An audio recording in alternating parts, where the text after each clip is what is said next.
This movie's either gonna rule, or it's gonna be Wild Wild West 2 with Dragon Balls.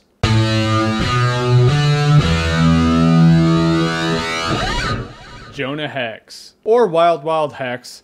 Whichever you prefer. So from the trailer, this movie looked like it had a really sweet premise. Jonah Hex's family was slaughtered by a guy named Quentin Turnbull, played by John Malkovich, who looks kind of like Tiger from American Tail in this movie. Malkovich then scars Jonah Hex's face, makes an enemy for life, and here we are. Now in this movie, you find out that Malkovich is making this huge weapon, and my first thought was, oh shit. Luckily, it's not a big spider. Turns out it's a weapon that decimates towns with Dragon Balls. Yeah, from DBZ. And you never really find out what these Dragon Balls are. All you know is that they activate these cannonballs that wipe out towns. And they look like Dragon Balls. So Jonah Hex embarks on his quest to stop Tiger from using the Dragon Balls. That would be bad. Okay, the good. The good in this movie is Jonah Hex himself. I mean, he was a cool character. He had a lot of potential. He was a hardcore bounty hunter. He talked to dead people. He's like, what would happen if John Constantine and Wolverine had a kid? It would probably be Jonah Hex. I mean, he did have a couple of great lines in this movie. He had some form of shit talk to say right before he wasted somebody. Or he just made a sound like, which that's awesome too. So what's wrong with this movie?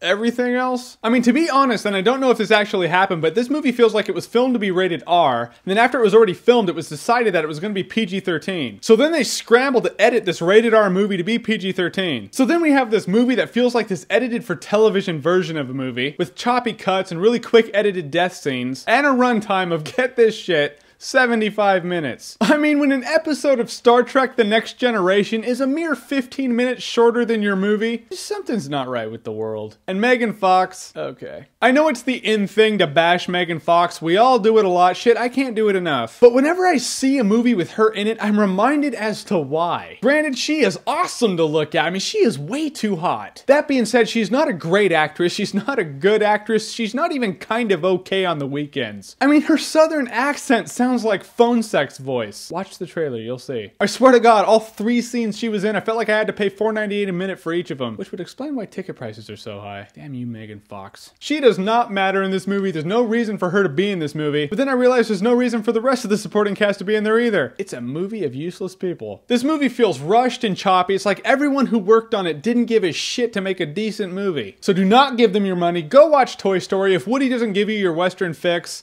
go rent Tombstone. That shit does not get old. So that's my take on Jonah Hex. And if you like what you've seen here and you want to see more, then click here to see more.